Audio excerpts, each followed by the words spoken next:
Hello and welcome. I'm Jamie Moy, your host for today. I'm an adventure journalist based in the West Kootenays, and this is the Core Outdoors Speaker Series. So, once a month, Core produces this free online webinar to foster connections within the Core community and to share valuable information in the outdoor rec tech space. Joining us today and presenting today is Adam Ketcheson. Welcome, Adam. Adam is an industry executive who's worked for many of the top brands in the outdoor industry, including Arc'teryx, MEC, and the North Face. Adam will be discussing what's changing in the outdoor rec tech space and what's staying the same, an exploration into the evolving dynamics that are shaping our industry. Welcome, Adam. I'm thrilled to have you on the series today and really interested in hearing your insider perspective. I'm going to turn the floor over to Adam, but first, just a note about questions. Due to the high volume of participants, we have a sold out event today with 100 participants. I'm going to ask that instead of doing questions as we go, that you just hold those until the end. I'll make sure to keep Adam on track so that we have a proper Q&A of 10 to 15 minutes at the end. So with that, I'm going to click the button here that allows Adam to unmute himself. And then I'm going to have Adam go ahead and share your screen, and the floor is yours. Hey everybody. Hey, thanks so much for coming. It's fun to see some familiar names. This is a bit of a daunting group. It's hard to know what to talk about with such a broad variety of business people on the line, but I'm gonna do my best. Let me start by sharing my screen. So give me 2 seconds. So we're gonna start with just change. As I talk about that, I'm gonna give you the 10-cent tour of who I am. So Jamie, thank you for the nice introduction. My name's Adam, and thank you as well to Jamie and Kevin for inviting me. So my name's Adam. I was born and raised in Eastern Canada. I was born in the Sioux, grew up in Ottawa. I've had the opportunity to spend a lot of time in Montreal, Calgary. I lived in San Francisco for a while, and I've been in Vancouver for, I don't know, 10, 12 years now. And, I'm an outdoor guy. I grew up in an outdoor family, grew up bird watching and Nordic skiing and winter camping and alpine ski racing and mountain biking and rock climbing and doing all those fun things. Came by them naturally. Was part of just my family's lifestyle. And I've really shaped my career around those things. And I've been really lucky in my career, right? Like I've gotten to work with really big, interesting brands at really interesting growth periods of their time, whether it was, I had a chance to work for Solomon for 6 or 7 years, both in Montreal when I was in university working customer service. I carried the bag and I was a sales guy for them in Calgary for a number of years. I had a 10-year stint at the North Face, half of it in Canada, running sales and marketing, and then the other half in the US, running global brand. I had a great 6-year run at ARC. I had a chance to come in there and really sort of build their marketing and creative organizations and sort of help the consumer side of their business catch up to the product side of their business. I also launched all of their initial retail stores and e-commerce businesses around the world. So really, had a chance to be there right when they're just really moving from product company to consumer company, and it's fun to look and see what that legacy is today. And then I spent 3 years at MEC. I came in as part of the new executive team when it got purchased by private equity out of bankruptcy. And that was a really impactful and great experience, right? So I had a chance to rebrand, had a chance to reorganize the merchandising team, get them refocused on the things that really matter to Canadians, build new marketing organizations focused on a growth marketing strategy, re-platform their e-commerce business, did all kinds of fun things, rebuilt their label organization.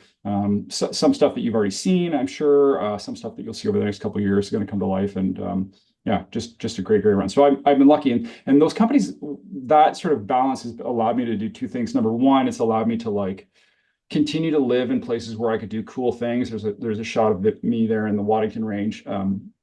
What you can't see is how much pain I'm in, how tired I am walking up that glacier. But it's also allowed me to live in urban centers, have a career, raise a family. I have 2 girls. I'm married. I live on the North Shore. My kids are great skiers, which is really all that's important to me. 10 cent, that one for 25 cents. So today I'm going to talk about three things. We're going to talk about some high-level macro trends. These are really things I think that have hit us in the last 5 years dramatically. And I'm going to talk a little bit about and I think they're going to continue to impact us. I'll try to connect the dots a little bit of like how that impacts us at a micro level. I'll talk a little bit about things that I think that are not going to change and things that I think are changing. And then we'll talk a little bit about as a Canadian business, really this focus on like how you have to win locally, but you also have to win globally. Um, but we're going to kick it off with trends. So 5 by 5 by 5, right? So five big trends. We've had 5 years of disruption, and these are all going to continue to impact us for at least the next 5 years.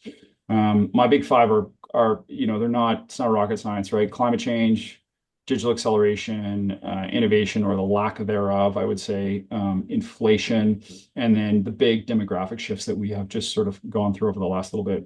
Now, if I start with climate change, it's funny.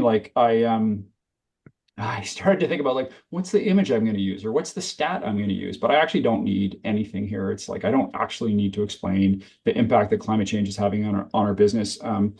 But I'll tell you, like MEC was a great place to see it up and close, right? So when we had so much rain and snow melt that it washed out railway lines and highways here in BC, we couldn't restock our stores in Kelowna and Calgary and Edmonton.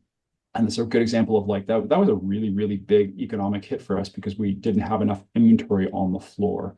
When the snow doesn't come in the fall, that puts a dramatic amount of pressure on your business from an inventory standpoint and from a margin standpoint. When there's too much smoke for people to go outside, let alone go camping, that puts a dramatic impact on like how much camping food people are buying and whether they're going to buy a new sleeping pad.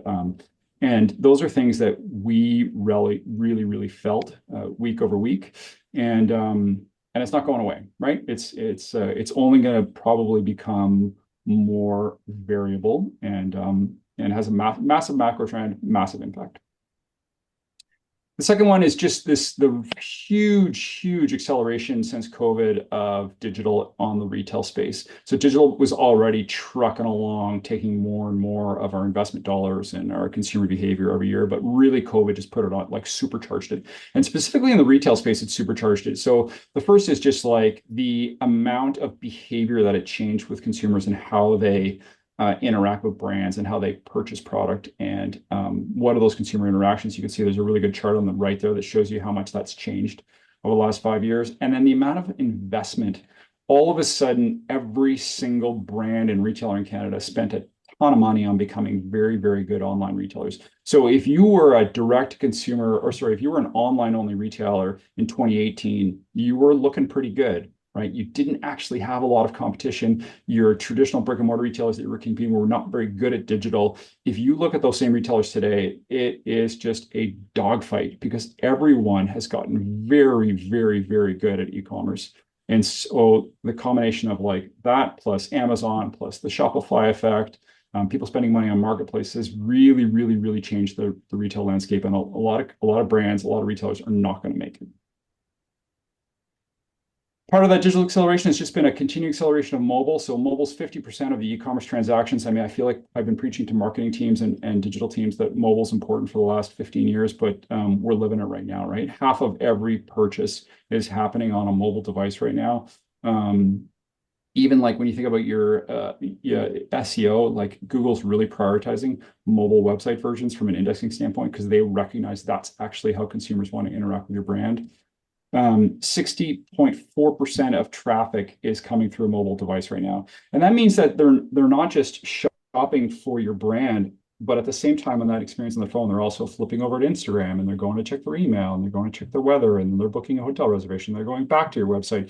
So like being really adept at managing all of your mobile experiences is super important because you're just going to see that continue to scale more and more as people see their lives through their phones.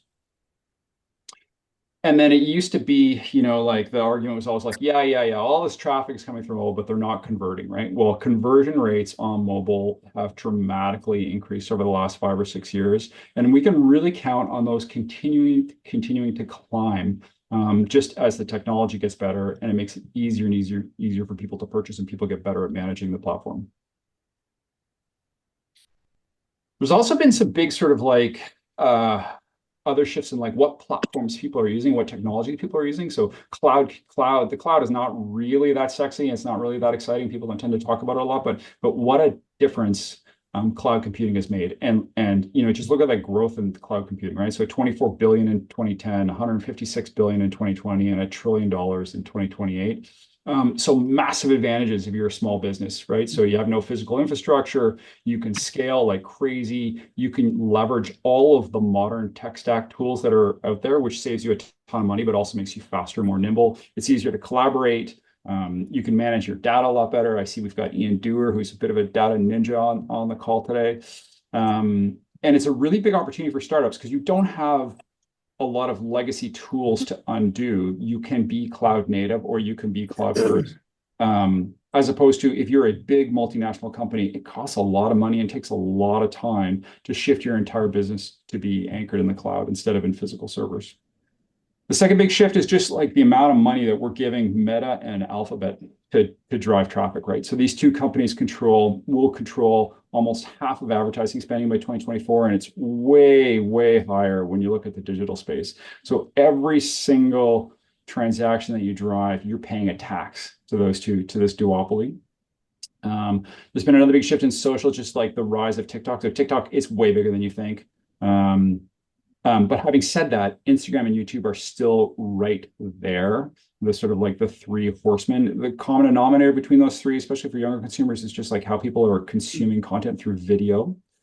There's been a big shift towards marketplaces and dropship, which directly impacts brands. Altitude Sports has been a real leader in the space.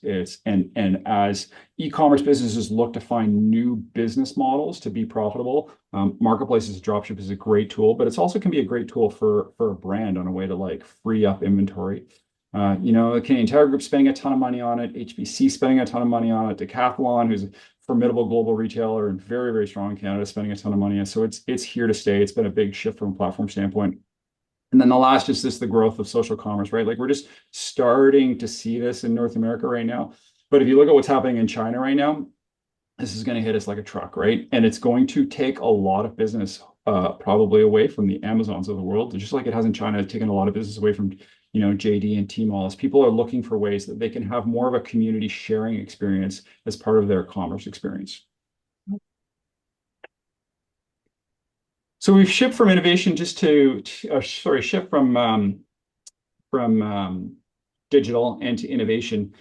There's been a real innovation gap in our space, in the outdoor space over the last 5 or 6 years, and there's a lot of reasons for it. And like they're all reasonably good reasons, but the biggest one is just a lack of corporate brand discipline, right? Like so, companies at a corporate level getting away from the focus on product, which is at the end of the day what actually drives your business. Your channels are important, your marketing is important, but what's really, really important is your product and your product engine. And you can see the impact that it's had on Nike. You can see the impact that it's had Advance. There's other VF brands that have had the same.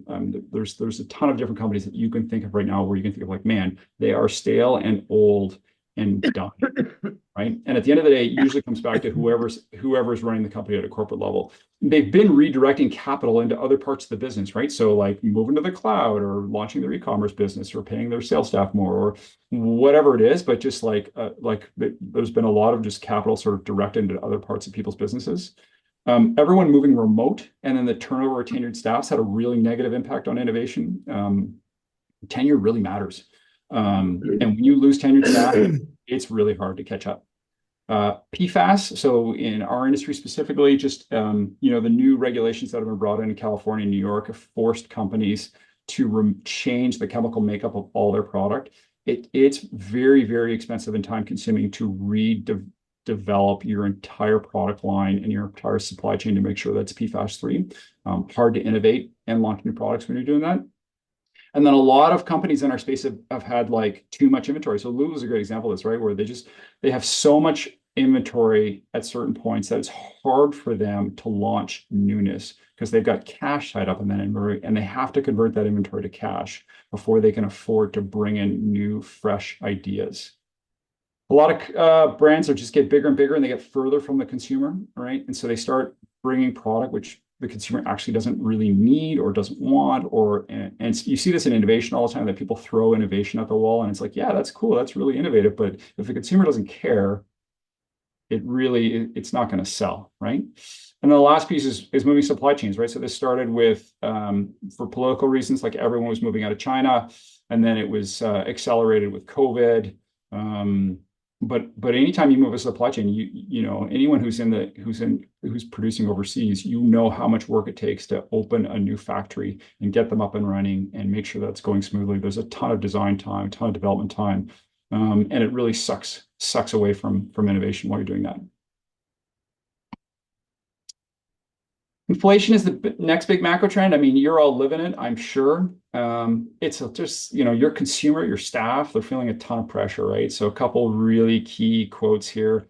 You know, people are struggling. I mean, we just saw a US election yesterday where the number one reason that people voted the way they voted is because they're afraid the cost of living, inflation, and the economy. And it's real, right? It's not imaginary. It's a real thing. And you can see it backed up in the numbers. So if you look at total wage growth from 2019 to 2024, it grew about 18 to 20% in the US and about 18% in Canada. But at that same period, food prices increased 23% in the US and 27% in Canada. You can make choices of do you need new sneakers, but you cannot really make a choice of whether you're going to eat or not. And it's the same thing. You need a place to live, right? So housing prices, you know, in the last 5 years went up 48% in the US, went up 40% in Canada. Rental prices went up 25 to 30% in the US and 30 to 35% in Canada. That is a ton of pressure on the consumer. And we've seen a cumulative price change of 23% in the US and about 16.78% in Canada, which is not too far off the total wage growth. But just think about the amount of pressure that consumers are having around those other key fundamental parts of their life. And so for sure, they're going to start buying down into lower price points or buying stuff when it's on sale or on promo. And that is putting pressure on business, right? So business is like, it's hard to retain talent right now because their staff are burning out. You got to pay them more money. The reason you got to pay them more money is because they can't afford groceries and they can't afford a place to live. But that's expensive for a small business, expensive for a big business, right? That's usually people's number one cost item, line item.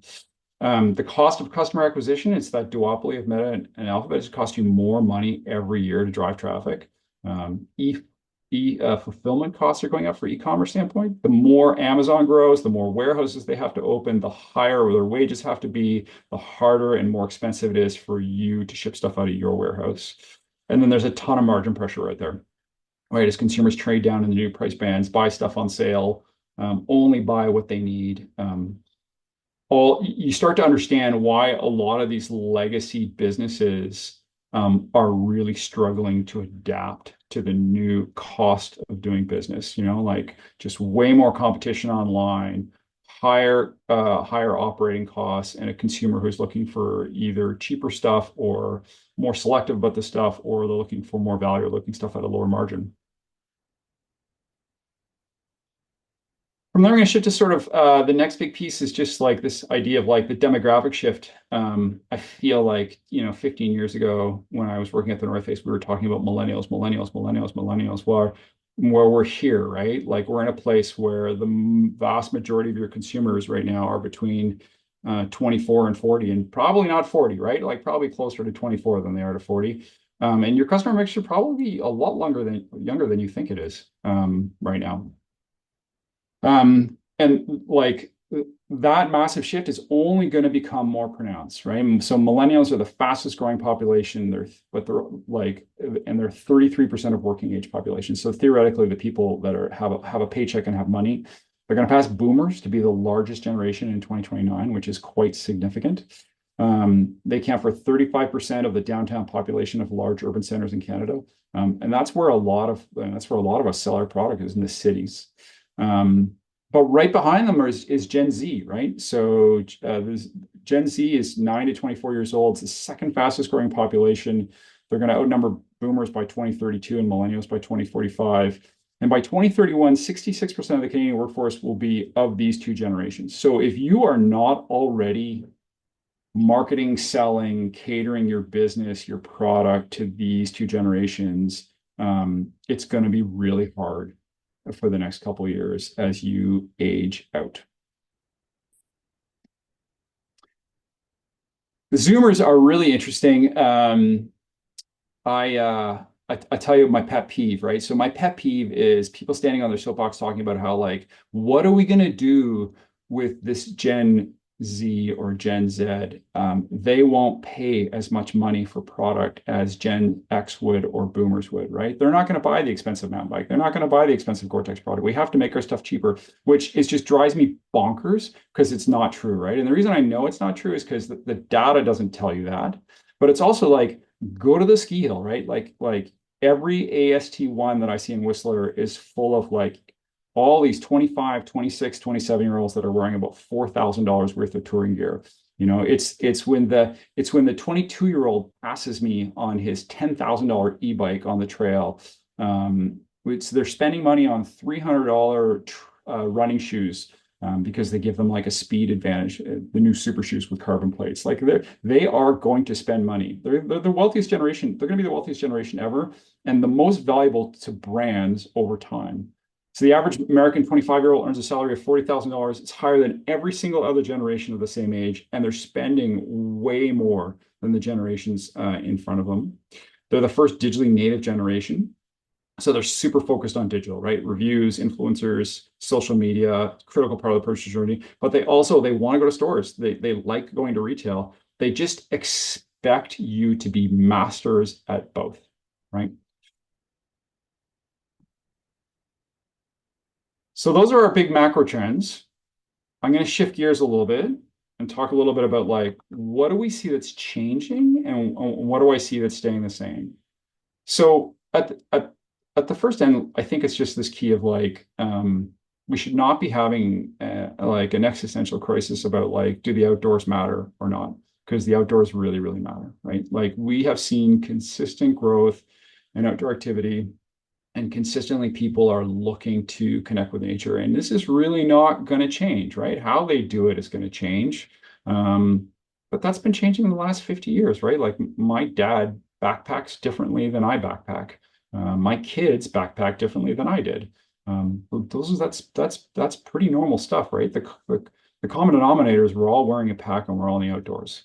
And so that's going to just continue to change how people do it, but what's not is going to change the people that want to do it. And you can see it in trail access, and you can see it in parking lots, you can see it in campsite reservations. One of our big growth categories at MEC was food, right? People didn't want to spend a lot of money on a tent and a sleeping pad because of inflation, but they're still buying a ton of camp food because they're still getting after it and going outside and doing things. So what is going to change? Well, I mean, there's way too many brands out there, like way, way, way too many brands, and probably way too many retailers, right? So here's a good example. So this is just an example of like ultralight tents. So I just did a rough search, and I think just in sponsored listings of ultralight tents on Google, I had 66 sponsored tents on the first page in a carousel. And that's not even once, it doesn't include once you get into organic results, but that's just the sponsor ones. All people fighting for a chunk of this like ultralight tent market. And within that, you've got all kinds of different brands. You've got brands like MSR, which is really like the Hubba Hubba. It's the big classic incumbent, and they're trying like hell to defend their market share. You've got these challengers like Nima that are big businesses that are bringing innovation. They're taking market share. They're doing a really, really good job. You've got brands like Marmot, who I listed here as the zombie brand. I didn't make that up. I actually stole that. I heard it on a podcast. But I love the idea, right? There's these brands that just like they were really relevant brands at one time, and now they're just kind of like zombies trudging along, and they sort of like they won't die, but they're also not alive, and they're kind of like they're just kind of there. Their prices get cheaper and cheaper. You find them in weirder and weirder distribution. We've got a lot of value products out there, like good value products out there. Like Decathlon's a great example. Hard not to shop at Decathlon, if you can find what you're looking for there. Really good price points. We have these random brands that we've never heard of before on Amazon. Like here's a good example of some ultralight tents, $109, right? Like someone's buying that tent for sure, and it's probably worth $109, which is like so that they're taking market share from somebody. And then you have like cool D2C brands like Durston. So shout out for Durston's, one of your peers from Golden. This is a cool brand. You know, they ship product all over the world.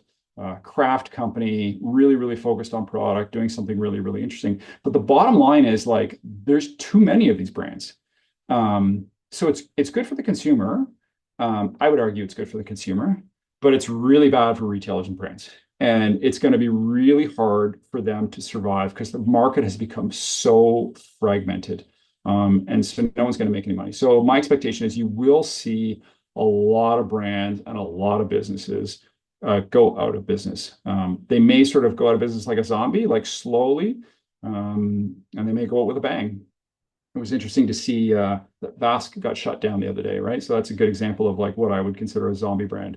Like a couple good products, iconic brand, haven't really been connected with the consumer in 20 years.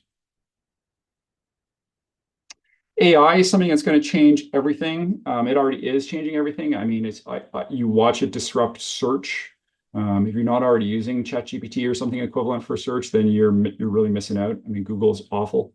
But I have seen it applied to design tools really effectively. I've seen it start to apply to like how people manage their product catalogs on e-commerce really effectively. You can watch how Facebook is using it, Meta's using it to get around some of the privacy things that the iOS system has introduced. It's real and it's out there and it's already having an impact. And it is something you want to lean into this as hard as you possibly can because it's going to be a way for you to be more productive. And in a tougher economy, it's just to be allowed to fight and stay alive. And it's a real tool, but you got to get in there and use it because it's going to change pretty much everything you do.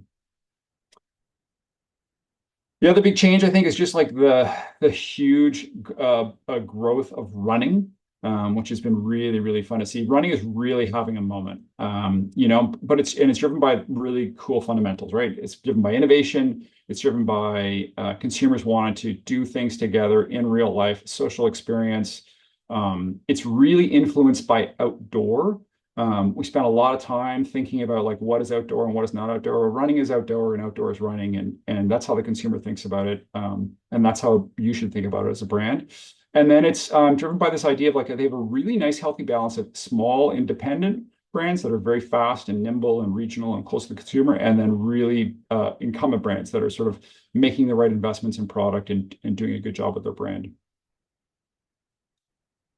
So at the core of it is just innovation, what I just talked about. So this is a great example of real innovation that people actually want and impacts them. These are all new super shoes, right? I don't know how many of you have heard of these super shoes, but they're like $300 to $400. They literally are going to enhance your performance. I think the stat that I read was for men, their marathon speeds they drop their speeds. They're about 2 minutes faster, and for women, it's about 4 minutes faster. They're banned in a lot of events because they're so much faster. But who cares? Even though they're banned, like consumers love to run on them because who doesn't want to run faster, right? Like it's such a cool feeling, and people are not afraid to spend the money on these products, and it's really, really a strong sort of like halo that pulls up the entire industry. The second piece that's really driving is just like young people and their real desire to be together in a community. So social running. So you have these run crews that are popping up everywhere around the world. And they're all driven around this idea of like health and fitness and being together and connecting in real life. And this is not like old guys like me going to the running room and and grinding stuff out to train for a marathon. These are people that are like drinking beer and they've all got leg tattoos and mustaches, and it's all about like your personal style and being connected. It's very, very, very connected to culture. And within that, it's really Gen Z that's driving it, right? So Gen Z is the fastest growing running cohort and the second largest after seasoned racers. 60% of runners have experimented with being running in a group or a crew. There's been a 30% increase in the number of organized running clubs and events over the last 5 years. Strava's got a bunch of really good data around like their biggest share of new users is coming from Gen Z. And within that, women specifically, like 25-year-old women are one of the biggest drivers. And then go look at the hashtag running on TikTok, and it'll blow your mind on how much good, interesting, inspirational content there is out there. And this is really a global phenomenon, right? From like Hong Kong to Berlin to East Vancouver. There's run crews and run clubs. And then there's this massive influence of the outdoor on run, right? And run on the outdoors. People really want to move a lot faster. It's, you all, I'm sure, are connected with people that are strapping crampons to their trail runners and using them as approach shoes to move quickly and link up big climbs. So this is a fun little game. So I'm going to show you a slide and tell me which photo is from an outdoor brand. And it's kind of a trick question because none of those photos are from outdoor brands, right? So these are all photos from independent run brands, but boy, it sure feels like outdoor, right? And so if you're a big, slow incumbent in the outdoor space, these brands feel a lot fresher, a lot more connected to the consumer, um, and um, and really connected to the generation that's going to be driving our economy here for the next 10 or 15 years.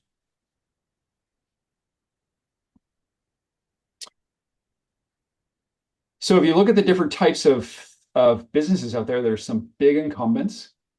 There's some people that are challenging those incumbents, and then there's all these independents. And the common denominator with all of them is good product, right? So the companies that are winning right now, they all have great product. So within the incumbents and running specialty, Brooks is probably the standard bearer. So they hold 5 out of the 10 shoe shelves at U.S. specialty running. The number one in market share, and they have been for 11 consecutive quarters in that channel. They grew in Q3. They grew 22% in specialty. When the channel grew 8%, man, it must be nice to be working in a channel right now that's growing 8%. I don't think there's a lot of those out there right now. And they're just winning because they're super focused on their specialty channel and they're super focused on the consumer and they're super focused on product. They're not like a sexy social brand necessarily. They're not really a fashion brand, but they're really, really nailing product, channel, consumer. And then you've got some challengers, like Hoka is a great example of this, right? So Hoka, grew 30% in Q1, really driven by their direct consumer business, very strong sell-through, fastest growing running and trail shoe brand in the world, just cranking. And they've got a really fast innovation cycle. They're very, very consumer centric. They're constantly expanding their product to be relevant to more people, really focused on like color and style, but not without having a very, very strong innovation and creative vision for how they're going to come to life. And then you've got a bunch of cool independent brands. So there's probably 40 of these cool run independent brands around the world right now. And like I picked 4 out of 40 here, but this is an interesting quote I pulled from a Forbes article. And it's the idea is that like 20 years ago, essentially you had 2 brands who owned running. It was Nike and Adidas, and they controlled everything. But there's all these tools now that allow you to go D2C from a social standpoint and from a digital standpoint. And these are brands that are building really great product and have a very, very fresh view. A couple Canadian brands on this list, Cieli from Montreal and Norda from Montreal. So full disclosure, I do a little bit of work for Cieli, and I am definitely a Norda shoe user. I am constantly telling people how I love my Norda shoes. And so I'm going to use those two as a bit of an example to talk about like how you need to win locally, but also win globally. The one of the advantages I always felt of being a Canadian brand is that you are hyper aware of what is happening outside of Canada, especially in the US. But you're also connected to Asia and you're also connected to Europe. And I think that's a real competitive advantage for a Canadian brand because we're not such a big country that we're thinking just about our home market, that we're also thinking about international markets. And we have to think about international markets, but you can't do it at the expense of your local business. And I think there's a lot of examples of Canadian companies that have done a very, very good job at balancing those two things. And so I'm going to actually use Cieli and Norda as examples of Canadian brands that are really focused on winning at home, but also winning on the road, not to be too parochial and use a hockey reference. So these are 2 Montreal brands. like a lot of things in common with them. Cieli's been around for 10 years. They just had their 10-year anniversary. Norda's been around for about 2, maybe 3 years. Um, Cieli really redefined the run headwear space. It used to be you want to buy a running hat, you could buy the white Nike one or the blue Nike one or the black Nike one. And they came to the market really influenced by skate, with like a really clear and unique product vision. They use technical materials, products very durable. It's got really good style, and they're super connected with the community. So they're really balancing that idea of like, I'm relevant to the consumer that I'm going after. I make a great product. And so like their loyalty super high. And they're just constantly moving and making sure they're staying current. And then Nordic is similar in some ways, right? So it's the first technical running shoe to come out of Canada since the North Star. Most of you probably don't remember North Stars, and I don't know if I would actually say that they were a technical running shoe, but I couldn't think of another one. But what's cool about Norda is like Cieli, they have a very, very clear and unique product vision. We're like super focused on their material palette, really focused on durability, but also they're not afraid to be stylish, right?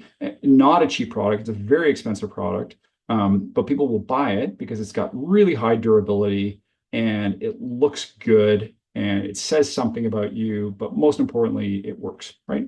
So they're totally tied in with their consumers and they're constantly moving forward and they're doing all the right things from a product and from a brand standpoint. And they're also doing the right things on how they're activating at a local level and how they're activating at a global level. So a couple examples of how they're doing that. So these are just like little micro examples, right? So Norda is like highly focused on outdoor communities where people are trail running. And so in Squamish, they partner with a really influential specialty retailer, Ski Uphill. They work with Ski Uphill to create a social experience. So it's a group workout, like people coming together, leaning into that social aspect of the consumer's experience, with a group workout running the Chief. It's the perfect place to do it because that's where Norda product really performs well. Vibram sole, super durable, like tons of cushion, but also you feel quite nimble when you wear them. And then they connect the dots, right? Like Ski Uphill has a full suite of demo shoes, and so you can actually use the product with your peers, go for beers afterwards, have a great experience. Great community activation. Bang on. Cieli also does a ton of community stuff. So they do a ton of stuff with run crews. And so a really good example of that is they partner with a local NDG Run Right Athletic Crew. So NDG is a neighborhood in Montreal. Cieli was actually their original office was in NDG. So that's sort of how that relationship started. They just had a 10-year anniversary party. So the party was at a bar. The bar is open outside. It's in a cool part of Little Italy in Montreal, and the party was combined with a photo exhibit and combined with free beer and combined with a road race, and a really cool road race, right? So essentially, you had all these racers, and it was about a 600-meter, maybe a 500-meter loop that they're doing through industrial buildings and parking lots. And every time you did one loop, they rolled the dice. And if it was rolled out to 7, then the last 7 racers were cut and they won again. And if it rolled a 5, the last 5 racers were cut until there was just like 5 or 6 people just hauling around these parking lots in this race. So really fun, really social, like it's not for a big prize, it's just for bragging rights, and then they seed product like crazy. So just a great example of like activating the community. The community really feels a sense of ownership around the brand, and the way they do this is because they've fostered these experiences. And then at a global level, there's a couple of good examples of how they're working as well. So, Norda's pushing into China. China has a big running community that's growing like crazy. And social commerce, we talk about social commerce as such an important part of the Chinese community, right? So they established themselves on Little Red Book, which is sort of the Chinese version of Instagram, except that it also has a huge commerce portion of it. And it's got a really nice balance of community and commerce. So they met the Chinese consumers where they are. They create a reference point for the Chinese consumer. Chinese consumer was already talking about Norda on Little Red Book. And so this is just a way for them to like connect tighter with the brand, but it also helps them like control their trademark and make sure that they're pushing out dupes and making sure that no one else is pushing counterfeit products that look like their brand on there. And then at the same time as they're engaging with community, they're also converting sales, right? and growing their brand without having to go to one of the big, sorry about that, without having to go to one of the big marketplaces, which are a bit more transactional. And then CLE does a really good job of localizing, using their product assortment to localize globally and be relevant globally. And so one of the ways they do that is they build a product assortment around the major marathons around the world, including Berlin. So at the Berlin Marathon this year, they built a physical pop-up for the marathon. They had races and runs and training events and stretch events and speakers every day. And then within that, they've got like Berlin Marathon specific product that people can buy as souvenirs for their participating in the race, but also as a way for local Berliners and the local run clubs to connect with the brand and rep a little bit of local pride. And it's just a really good example of how both of these brands are focused on like, how do I be relevant in a global community beyond just having a distributor or selling product? I have to find a way to be boots on the ground and to show them that I care and I'm going to continue to invest in them. And then last but not least, as you're thinking about going local, global, there's a big piece around being consistent at every touch point. And that is a combination of your community events, your physical footprint, and your digital footprint. This is a shot of Espace, which is CLE's retail store in Montreal. And you can see how all of their storytelling tools, whether it's their physical spaces or their online content, all tell a consistent story about the brand and how it's equally important to win online and offline as you show up. And then here's a good example of how Norda's doing it, right? So this is Norda showcasing with a pop-up their new product launch. And when you really look at their brand, what their content, their creative, their physical spaces, their e-commerce experiences, they all feel very, very, very consistent because you know that consumers sort of moving seamlessly between physical spaces, online spaces, all the different platforms.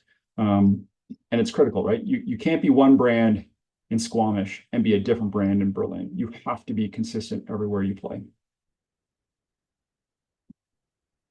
Okay, that's it. I raced. I'm going to stop sharing. It was amazing, Adam. Your timing was darn right perfect. I'd love to open it up for some Q&A. So go ahead. I've pulled the trigger so that you should all be able to unmute yourselves and also put your video back on. So yeah, feel free to put the video on. Let's be back in community together and let's fire away with questions. Michael Delzell put a note in the comments saying I'm not old. Mike, I appreciate that.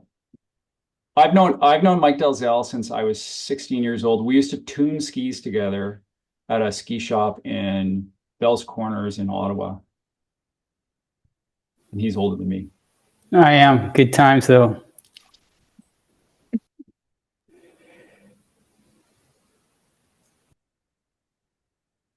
Hey Adam, Sam here from Droshny Gear. I have a question about sort of apps and like technology and stuff that businesses use for really any portion of the business, like customer support or marketing or whatever. What are your thoughts on sort of go with like the big expensive app, see if it works, and then cancel it if it didn't, versus let's spend 6, 12 months sort of demoing 5 different platforms and then go with the one that is the best at the end of that time? So I think those are both reasonable approaches. What I always try to look for is I try to look for two things. First, I look at like the people that have built this product. Do they actually really understand the business, right? Are they embedded in the business deep enough that they understand the problems and the challenges that you've got, and they're very, very good product people, right?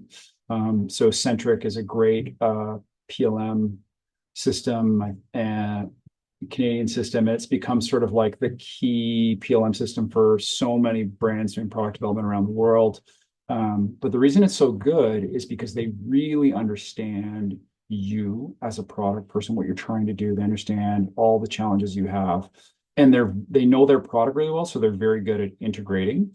And then I think on the integration side is the other piece, right? It's just like, how hard is this thing going to be integrated? Because everybody's going to tell you this is super easy. Oh, it's super easy. Oh, this is so easy. And so it's like really trying to like do your due diligence around like how good are they from an integration standpoint. So the advantage to just trying things, I think you're gonna know the answer to that pretty quick, right? Like you're gonna know like, is the salesperson that I talk to the same as the technical person that I'm dealing with now? Do they actually understand the product, or did I just get handed off to a team that's just like, oh, like, we actually can't do that? Um, but I, it's those are really hard, right? And I think it's like it's easy to lose a lot of money and make a lot of mistakes on platforms. I think the only thing I'll say, Sam, is like everybody's done it, and so there is a bit of like, I mean, I think I'm probably more on the like try it fast and bail fast. Okay. Yeah. Perfect. Thank you. You know who might have a good might have good context is Ian Doer's on this call. So Ian might actually have some good context as well. He's done a ton of over the years, a ton of integrations of different platforms and stuff. And he's got a good, I don't know if you're there, Ian, if you want to unmute, or you're probably riding your bike. On my way to the gym.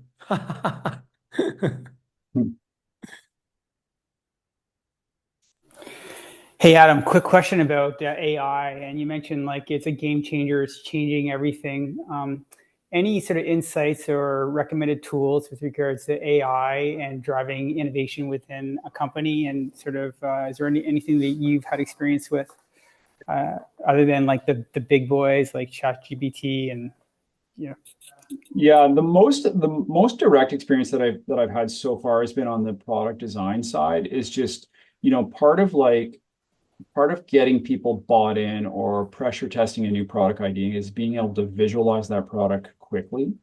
And I've seen designers really effectively use just off the shelf tools to mock stuff up in like, build 20 different versions of a tent, especially if they're trying to think about a new innovation idea. And so people can quickly look at it and visually anchor themselves of like, oh, I see how this could be powerful, or I see how there's a flaw here, or I see what the opportunity is. I mean, we're all visual at the end of the day, right? And then like a written brief is such a poor way to communicate an idea when you can show people a bunch of photos. And I think what AI has really allowed people to do is do that very, very, very quickly. But there's like cool stuff coming. I talked to a guy who's like working on a project around like the challenge that retailers have of like every brand gives you their data in a different format, and it's always missing stuff or product attributes. And so publishing an e-commerce platform, it like takes forever and it's incredibly manual. And he's working on this very cool bolt-on AI tool that can really do that very, very quickly and really effectively. And it's going to save so much labor and time. So you can spend more time optimizing your landing pages instead of just trying to get the product live on the site. Cool. Thanks, man.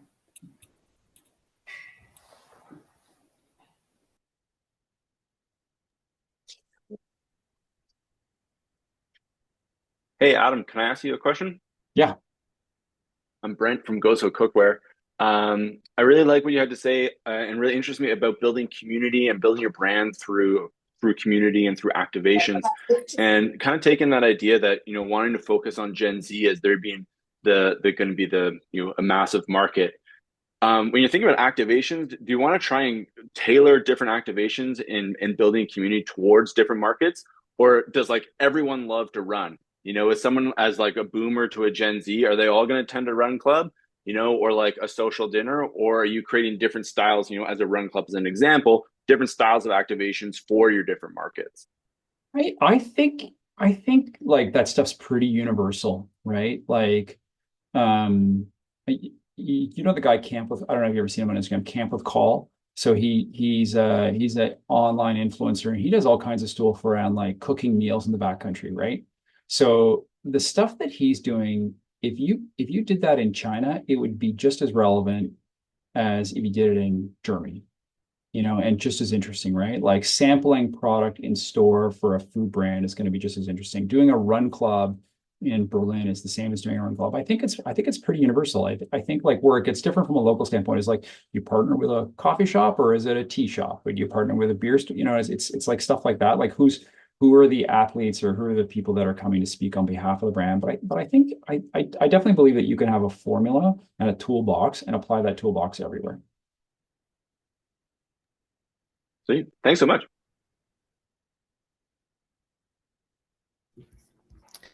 Adam, I have a question for you regarding kind of picking these different marketing options that we have. So, as mentioned, activations are really popular right now. Yeah. They're just really low cost. Facebook, like meta advertising, is quite scalable. So, if you were starting your own brand, you had 1 to 4 people involved, including yourself.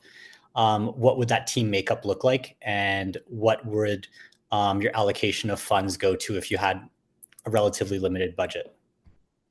So I would want someone who was really loved e-commerce, like loved it, right? And really was like, would geek out on like how to leverage my Shopify account with the limited resources that I had, and really try to hammer through the fundamentals and really understand technology. And the reason I think people like that are so important, like I think is like too many of our business have generalists, and I think you need these people that are really specialists in places like that where everything's moving so quickly that if you leave the space for 2 years and come back, it's all new.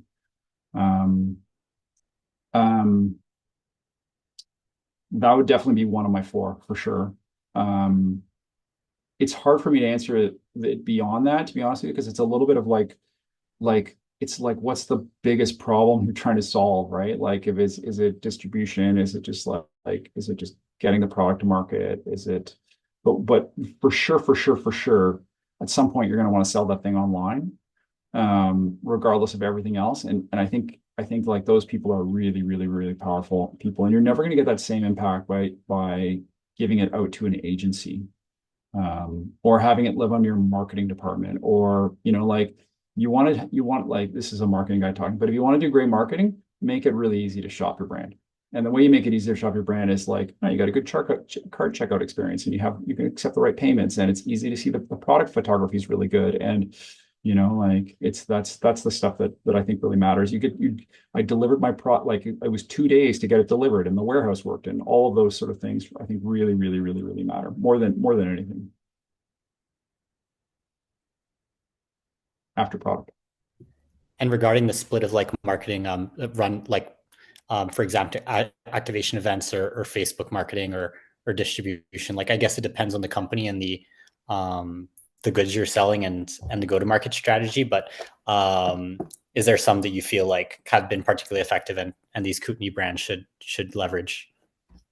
I think, yeah, I think that's almost impossible to answer, because it's a little bit of like, what is your business, right? Like, and what can you afford? And like, I think the point is like you should walk into every situation thinking about like, I want to be relevant to the community, right? I need to find a way to be relevant to the community. What are all the different ways I can do that? Okay, which of those ways can I actually afford to do, and I'm going to be able to execute effectively, right? Because the answer might be all of the above, it might be none of those things. Like they might be 2 great choices. Like it might, I don't love the idea of using Facebook for anything. But it might be, what, like community engagement for you might be just like, we answer every tweet, every email. Our customer service is unbelievable, right? Like community marketing might be just your customer service, right? Because that is creating an unbelievable experience. It's helping people feel like they're connected to you. They know they can rely on you. Like it might not be a run club. It might literally just be like the fundamentals of like just being really easy to do business with, and like, I don't know what to buy. Can you help me? Like high touch. It might be something like that. Like Durston, I bet you Durston. So I don't know enough about Durston, but maybe Sam can tell us. But I bet you Durston. I bet you they're not doing pop-ups in Chamonix, right? But I bet you when they have a customer who emails them, it's like, oh, I broke a tent pole. I bet you they bend over backwards to get that person a replacement tent pole, right? And that to me is that's community building right there, right?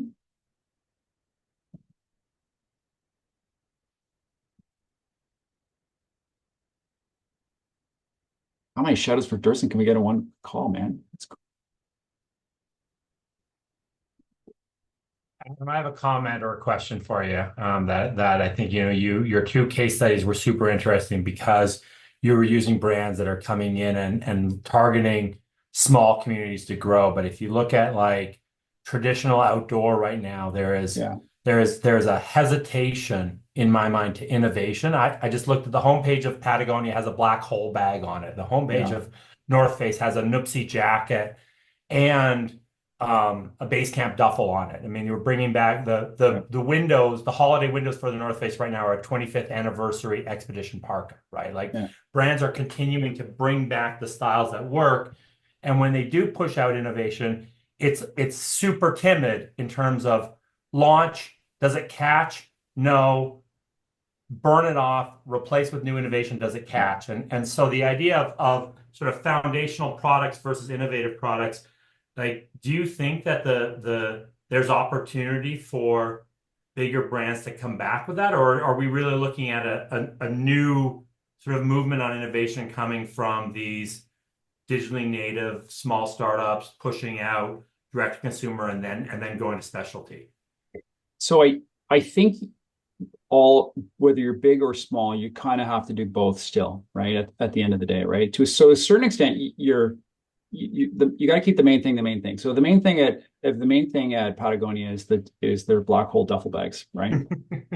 If that's the main thing, you got to give the people what they want, right? Like, don't make it hard for them to buy the thing that they really want to buy, right? That you're famous for. But then you have to find a way to invest in those things that are going to build your brand for the future. And you just have to find a way to give both of those things oxygen. Now, that gets really hard at Christmas time, like pre-holiday. That gets really hard around Black Friday. But it's easy in the spring, right? Because you have too many stories to tell of your Patagonia probably in December.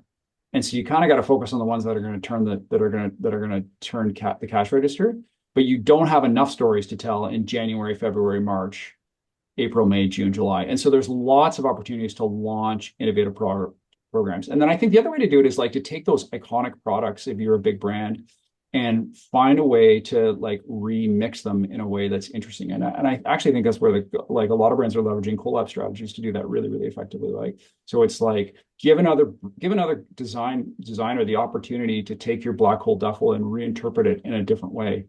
And that's a good way to keep your brand fresh. But you kind of have to, I think you kind of have to do both. But it's the same for the small brands, right? Like, so Cieli, like Cieli's like their core product, the Go Cap, the product that they're famous for.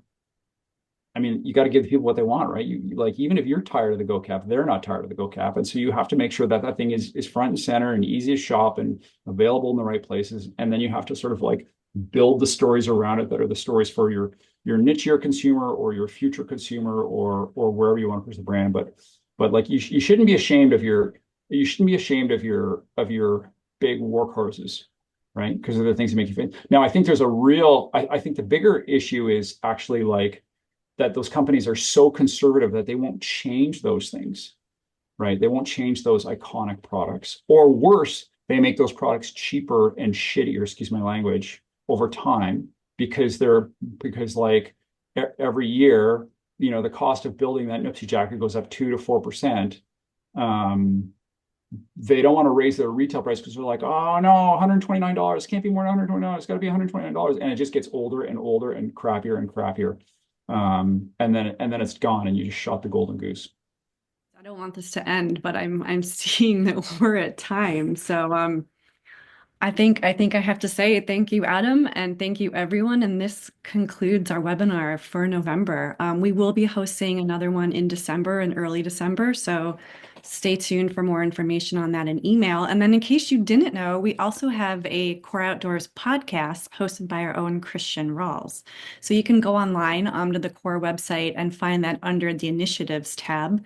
I think that they just produced the 14th one and then the 15th one, which is featuring Brendan Magadin, owner of Alpenglow Sports, and the Broken Arrow Sky Race in Tahoe, is going to drop on Monday. All right. I think I'm going to sign the meeting off then, and until next month, all.